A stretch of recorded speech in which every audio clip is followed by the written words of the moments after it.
Bom dia, pessoal. Aulinha de Sociologia. E hoje nós vamos trabalhar o terceiro filósofo clássico, terceiro sociólogo clássico. São muitas matérias, a gente dá uma pirada. Imagino vocês que estão aí com o quê? 14 matérias, né? Terceiro sociólogo clássico, que é o Max Weber. Então vamos lembrar que a sociologia ela surge no século XIX, é uma ciência novíssima, né?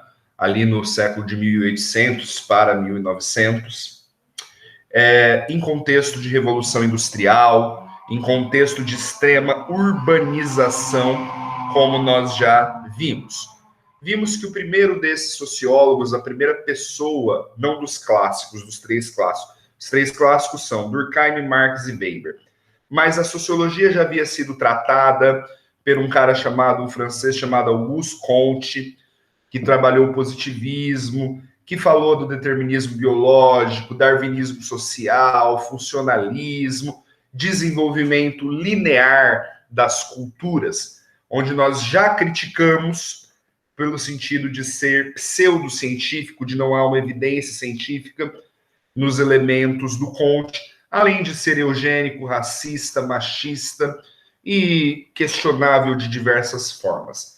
Então, nós vamos entender que depois do Comte, no século XIX para o século XX, surgiram três sociólogos que são considerados clássicos, porque se esforçaram para criar método científico, se esforçaram para construir uma forma instrumental, clara, científica, racional, lógica, coerente de se olhar as questões da sociedade.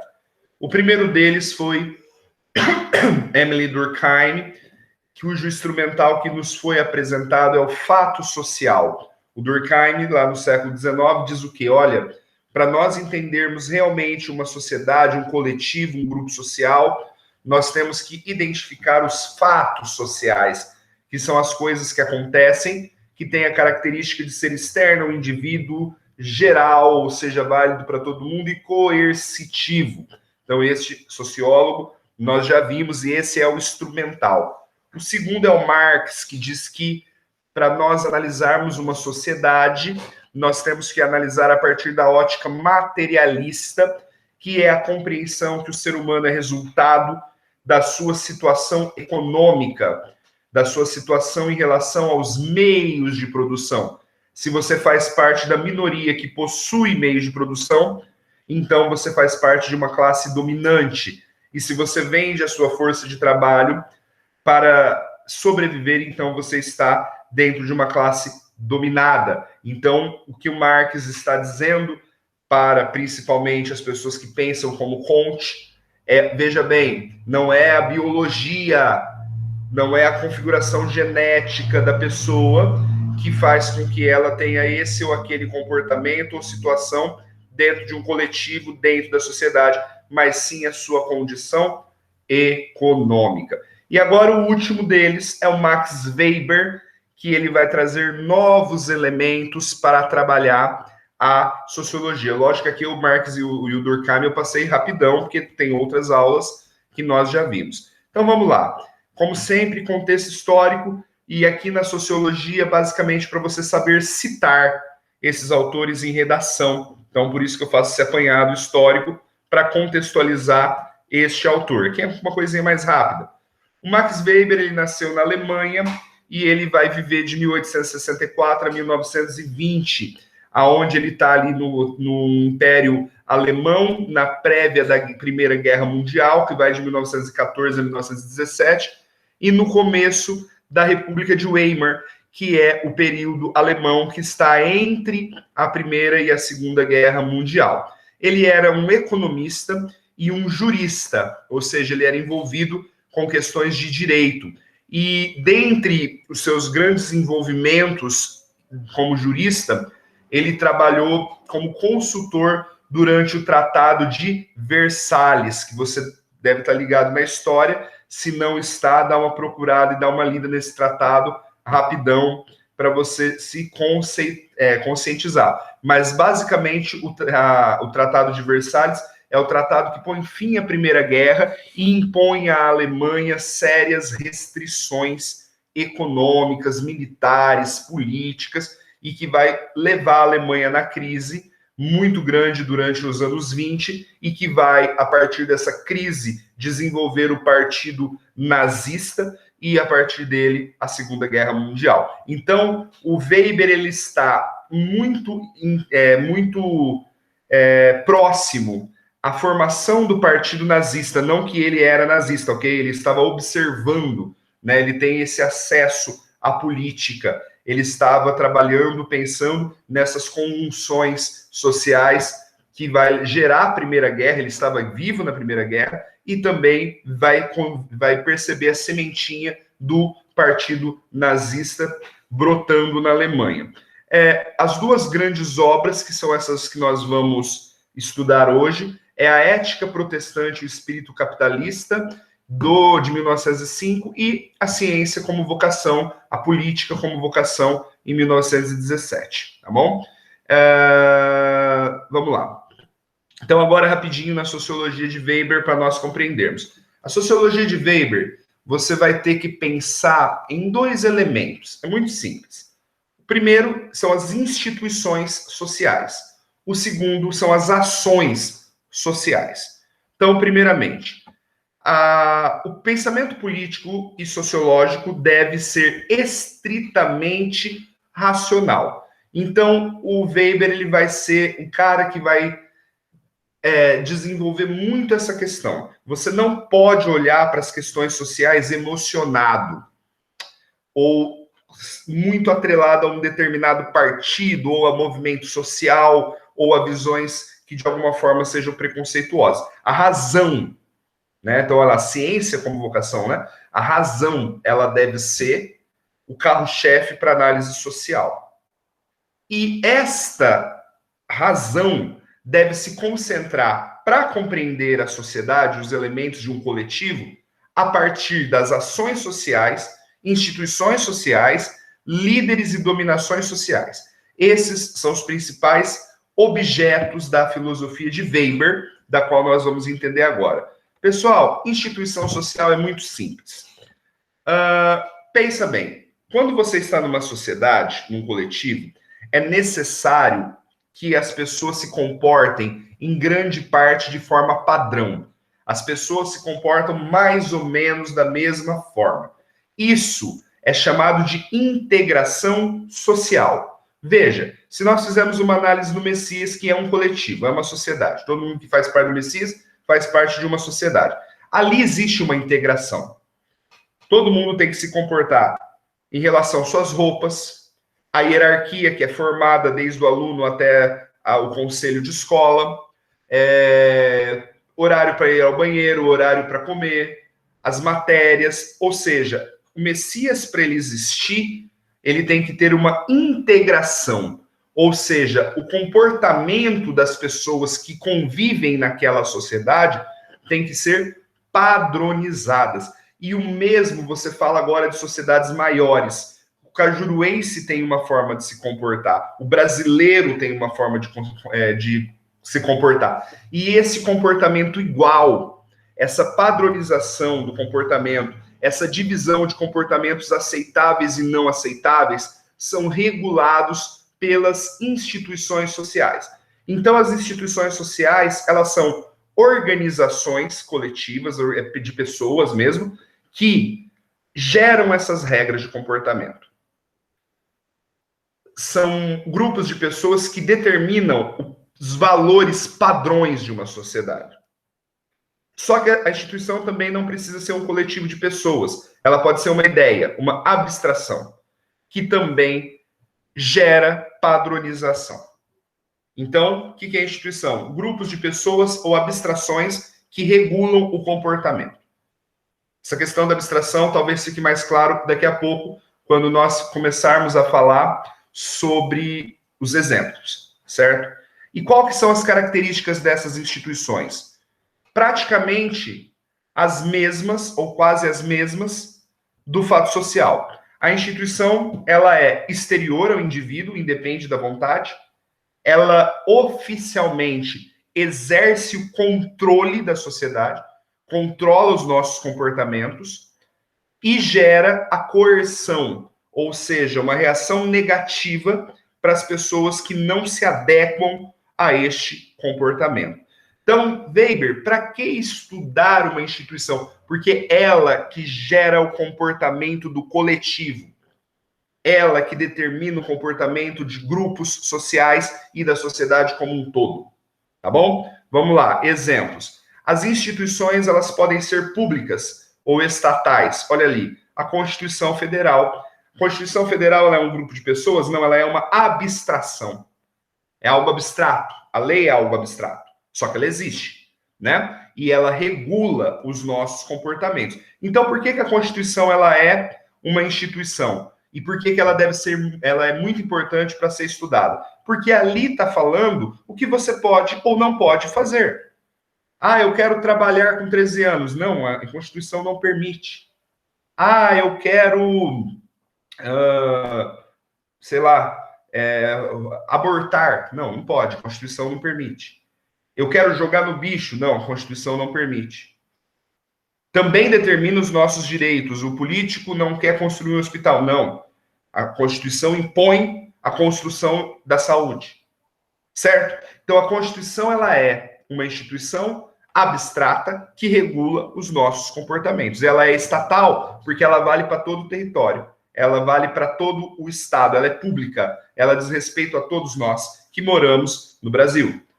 Congresso, ela já não é, o Congresso não é abstrato, mas é uma instituição. Congresso é o Senado e a Câmara dos Deputados, ou em níveis menores, os deputados estaduais ou vereadores, congressos. Congresso regula a nossa vida. O que eles determinam como lei passa a valer no território todo. Ministérios, secretarias da saúde, da mulher, dos direitos humanos, da segurança, né? Então, se na aplicação o Ministério da Segurança decidir que as pessoas não têm direito, sei lá, à visita íntima na cadeia, isso vai ser uma regra. Ou que o Ministério da Saúde vai decidir, um debate contemporâneo, se a cloroquina ela serve ou não como medicamento. Eles têm esse poder de decisão. Tanto é que nós vimos brigas, né, discussões nesse sentido. Os tribunais, que são aqueles que determinam se nós estamos cumprindo ou não, eles exercem a coerção oficial, legal. Então, os tribunais também são instituições que geram o padrão de nosso comportamento.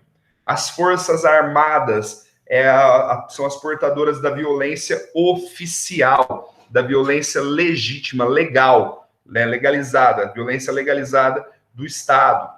Os cartórios eles determinam até a sua própria existência, né? Se você não avisar o cartório que você nasceu, você nem é considerado. Você tem que avisar que morreu, que casou, que você tem uma casa. Se você não for no cartório registrar sua casa não é sua. Então, ela organiza e padroniza esses comportamentos. Presídios e casa de cultura de lazer. Então, aqui é uma pequena lista das instituições públicas que gerem a nossa vida. Só que as instituições, elas também podem ter outras características. Por exemplo, instituições privadas. São instituições que são relativas ao indivíduo. Não vale para todo mundo.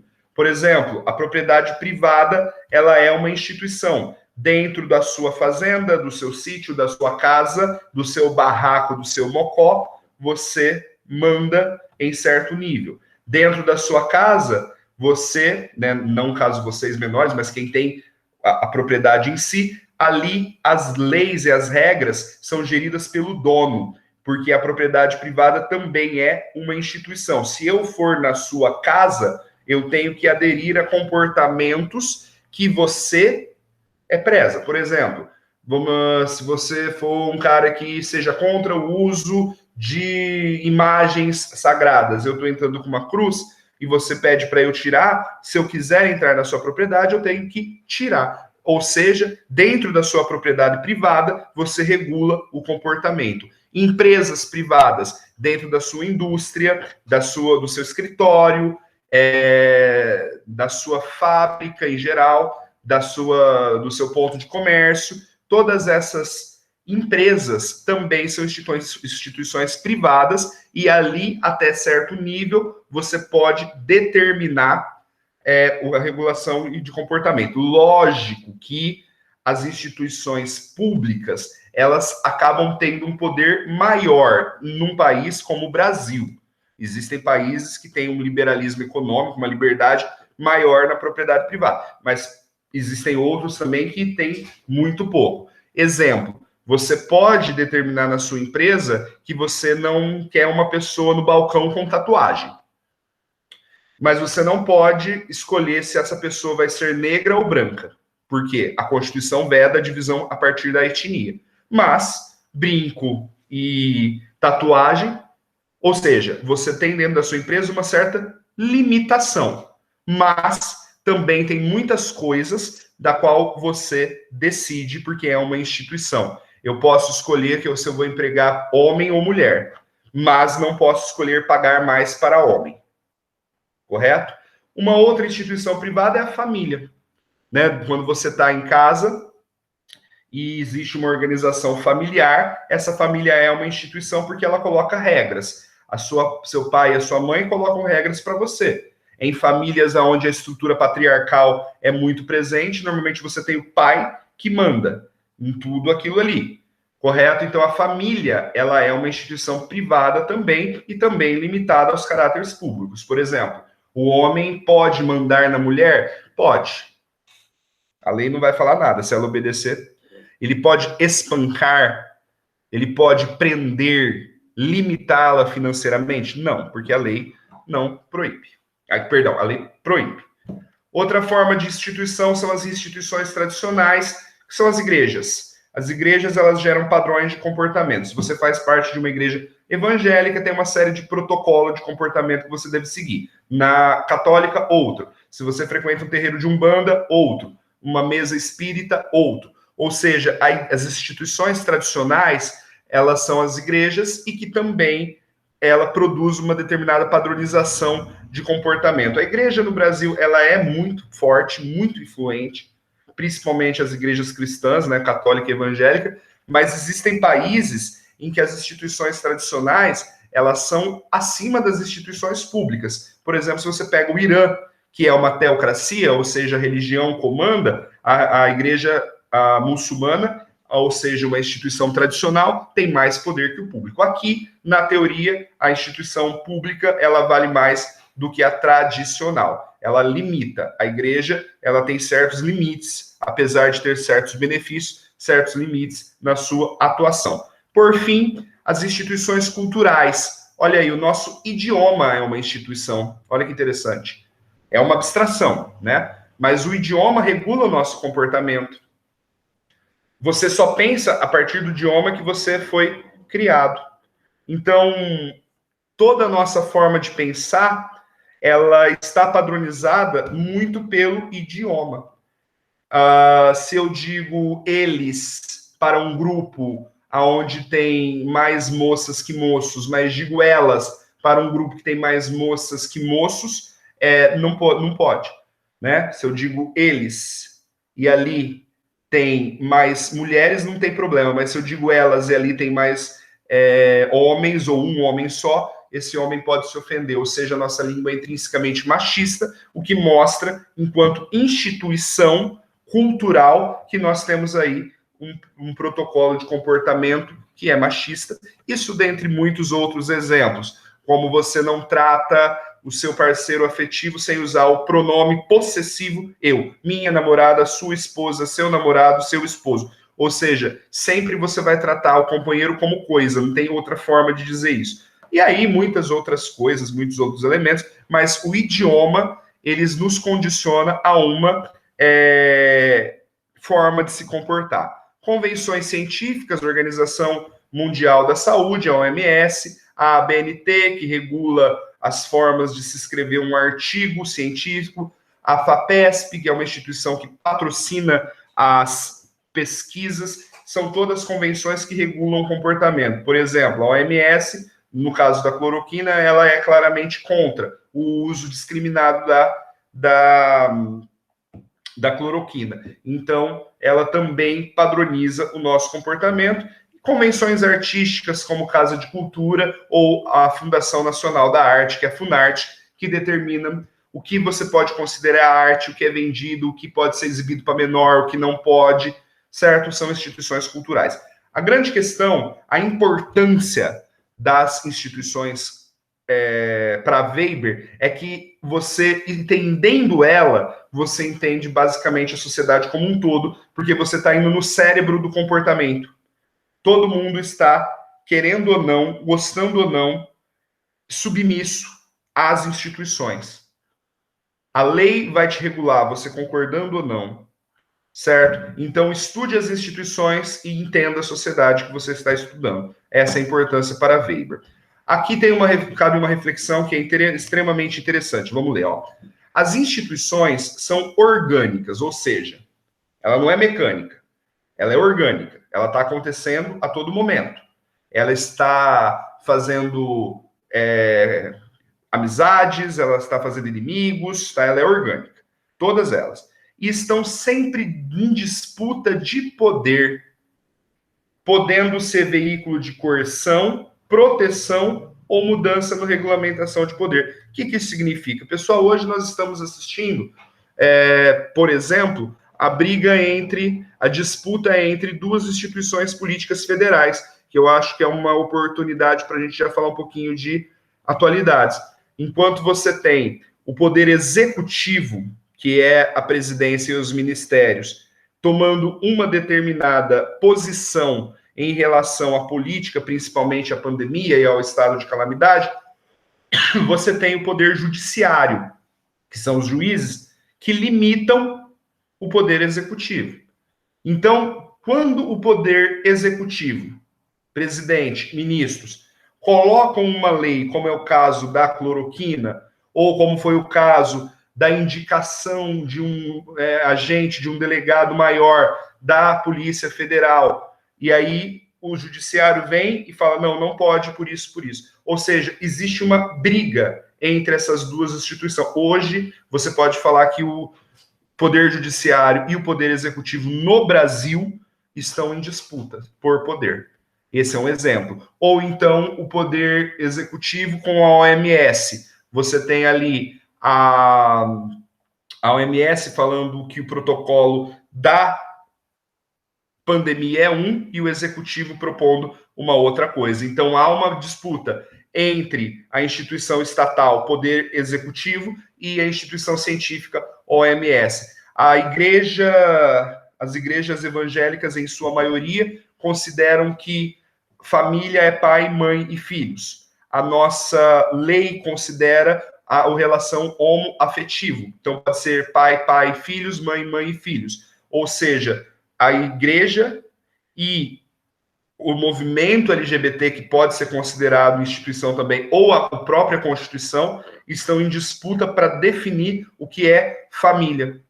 Ou então, quando o governo coloca um imposto e a empresa acha que aquele imposto não deve ser pago. Você tem uma disputa entre a instituição privada e a instituição estatal. Ou seja, olhem para as instituições e entendam que elas são conflitantes. Elas estão sempre buscando poder. E aí elas podem ser veículo de coerção uma com a outra. Por exemplo, no caso que eu falei, o Poder Judiciário está abrindo CPIs contra o Poder Executivo, isso é uma forma de coerção legal, né? Proteção, você pode gerar proteção em cima das coisas, como, por exemplo, a lei da homofobia contra os discursos religiosos que descaracterizam a família homoafetiva como família, e novos comportamentos, né? Como, por exemplo, a questão homossexual entra aí muito forte. Você pode ser uma família e formada por um casal homoafetivo, uma nova regulamentação. Então perceba que entender as instituições é perceber, acima de tudo, grupos que estão disputando poder, tá certo? Segundo momento da aula, ação social. A ação social é toda ação feita por um líder que gera efeito no coletivo que ele está inserido. Olha, essa palavra líder, o líder social, é aquele que é capaz de fazer uma ação social. Qualquer pessoa que consegue fazer alguma coisa que influencia o coletivo do qual ele faz parte é um líder social. Por exemplo, quando eu dou uma aula, eu sou um líder social, porque eu estou influenciando a sala de aula, que é o coletivo da qual eu faço parte, certo? Então, o líder social é aquele que consegue, com sua ação, influenciar o todo que ele está inserido. A grande sacada do Weber é caracterizar, tipificar, dar tipos de ação social. E isso é muito interessante, porque ela vai olhar para o Marx, por exemplo, e falar: Marx não é só a economia. Tem outros elementos a serem levados em conta, tá? Então, vamos entender os tipos de ação social. Ação social, e já inserido líderes sociais, dominação social. Elas são 4 tipos. A primeira, a chamada estritamente racional. É quando o poder e a ação exercidas pelo líder, pela pessoa, né? Ou seja, lembra, ação social, envolvendo todos. Influenciando na vida de todos, do coletivo. Quando esse poder de agir sobre o coletivo é estritamente racional, ele é feito a partir de uma forma racional, muito simples. Quando o professor dá uma aula, ela é uma ação social racional, porque ela tem como objetivo explicar, levar o conhecimento, um objetivo pedagógico. Quando alguém vai dar uma palestra, também. Quando um agente de polícia vai fazer uma operação, a estratégia ali é racional. O entrar numa favela para desmantelar um tráfico de droga é racional, foi pensado. É uma coisa que foi pensado de forma lógica. Agora, a carismática é quando o poder ele não vem pelo convencimento racional, não vem pela argumentação, não vem pelo pensamento estratégico, tático. A dominação carismática, a ação social carismática, é quando o poder ele é exercido pela emoção. É quando se atinge as pessoas pela emoção. Vamos dar um exemplo. Quando você tem um político que ele faz você acreditar que votando nele os pobres vão ter direitos à faculdade, os pobres vão ter direito a comer, e aí ele fala gritando, e fala apontando, e fala daquele. Ele está atingindo a sua emoção. Ele está atingindo o poder do seu emocional. Ou quando um político usa o ódio também é uma emoção, né? Nós temos que pegar todos os corruptos e matar e pôr na cadeia e vamos colocar o Brasil para cima e mata tudo e arma. Também é uma forma de emoção. O ódio é uma forma de emoção. Também é poder carismático. Quando você olha para a mídia e a mídia fica colocando cenas para você ver com uma música de fundo, está atingindo seu emocional também. Da Atena é um exemplo do poder carismático. Se você se tornou antirracista a partir do momento que você viu o George Floyd nas televisões, nos Instagrams, também carismático. Quando um artista exerce o poder, tipo K-pop, exerce aquela vontade de entretenimento, né? Os fãs se tornam fãs mesmo, a ponto de comprar todos os produtos, pagar caro no show, também é uma dominação carismática. A dominação carismática é quando você é pego pela sua emoção e não pela sua razão. O poder tradicional, ele também é o poder relacionado às igrejas, é o poder exercido a partir das tradições e crenças, é a partir da fé. É o que o Weber vai chamar de passado infinito. É aquilo que é feito há tanto tempo, que parece que sempre foi feito daquela forma. Então, por exemplo, se você pergunta para algum religioso por que você não pode, sei lá, beber, a resposta dele é que vai fazer mal, mas a grande verdade é que sempre foi desse jeito. Ele não alcança um momento em que não tem, a memória não alcança um momento que não tenha sido assim. Você respeita um padre, sendo católico, porque sempre um padre foi respeitado. O mesmo vale para um pastor ou um pai de santo, certo? O poder tradicional é a autoridade exercida pelo poder do passado infinito, daquilo que é vindo para você como algo muito antigo que remonta os próprios mitos. Remonta o próprio Deus dividindo todo mundo em 12 tribos e Antigo Testamento. Esse é o poder tradicional, é o poder exercido pela força da tradição. Agora, fiquem atentos, porque muito do poder tradicional, às vezes, não está ligado à religião. Vou dar um exemplo. Hoje nós, vamos lá, 2018, cerca de 500 mulheres foram espancadas por hora, sendo que 76% foram espancadas por companheiros ou ex-companheiros, segundo o Datafolha, a partir de uma pesquisa encomendada pelo Fórum de Segurança Pública. Mulheres são espancadas diariamente, a todo instante. Por quê? Será que não é uma tradição? Olha aí para você pensar. Espera aí, o carro só. Olha aí para você pensar um grande elemento para sua redação. Será que não é um poder tradicional? A própria violência com a mulher aceito porque você olha para trás e sempre foi assim? Então, questões sociais também podem ter o poder tradicional. A família tradicional já não supõe a violência contra a mulher? E, por fim, a estritamente irracional, que são as ações feitas sem sentido lógico. Aí é o Coringa, né? Coringa fica do Batman, sabe? Fica gerando caos porque ele é doente. Professor, temos exemplos reais? Temos ações de sociopatas, ações de psicopatas, entra com estritamente irracional.